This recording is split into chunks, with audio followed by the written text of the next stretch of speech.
Essa obra do BRT, na Avenida Juracy Magalhães e ACM, ela traz junto, com a proposta da mobilidade aí, uma necessidade de transformações naquela área que vai no sentido de enclausurar, canalizar e tamponar os rios que estão presentes ali.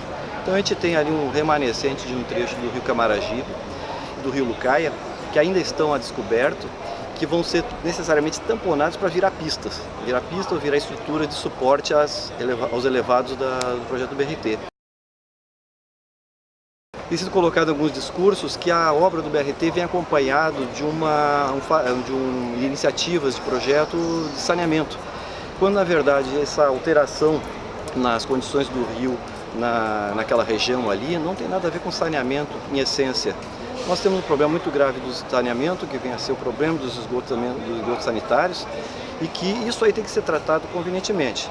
O saneamento é composto, claro, pelo esgotamento sanitário, abastecimento de água, a drenagem urbana e o problema dos resíduos sólidos.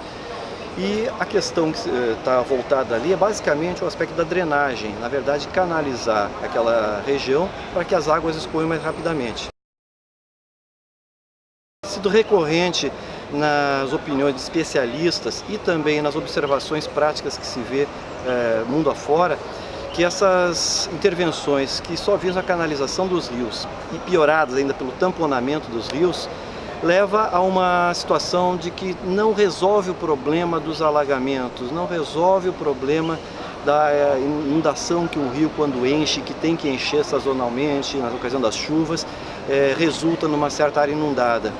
Então, geralmente, esse tipo de obra acaba, muitas vezes, transferindo o problema de um lugar para outro. Isso aí tem sido presente no discurso de grandes especialistas que lidam com a questão da hidrologia e da drenagem urbana. Poderia trazer visivelmente aqui o caso do Rio do Seixo, na Avenida Centenário, e do Rio das Pedras, no Imbuí. Após o tamponamento desses rios, várias vezes, em ocasiões de grandes chuvas, a gente vê acontecendo os alagamentos em outros locais, que antes não acontecia. Pode muitas vezes ter até solucionado num certo local, mas hidraulicamente as águas procuram uma saída e acabam inundando outros pontos. O rio está enclausurado, ele não tem mais condições de encher e esvaziar como faria normalmente.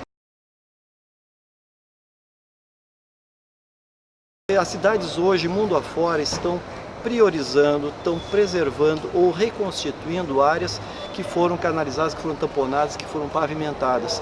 Então você tem em diversas cidades, nos países mais desenvolvidos, um retorno a condições anteriores, desfazendo elevados, desfazendo viadutos, desfazendo a canalização dos rios e chegando a se desfazer, inclusive, barragens.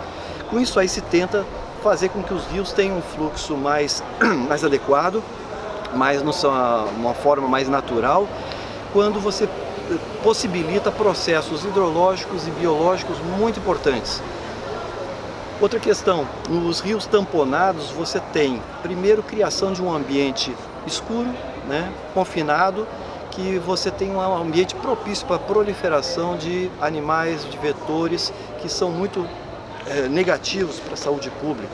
Então, seja os mosquitos, baratas, ratos, se cria uma condição propícia, que é o contrário, quando o rio está aberto, você diminui essa possibilidade.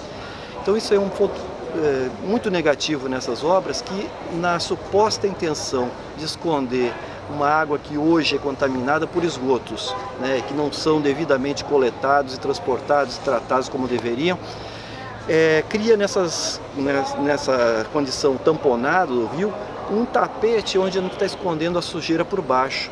E com isso você tem, na verdade, uma condição ali altamente propícia para a ocorrência desses vetores, desses animais que são negativos do ponto de vista de saúde ambiental.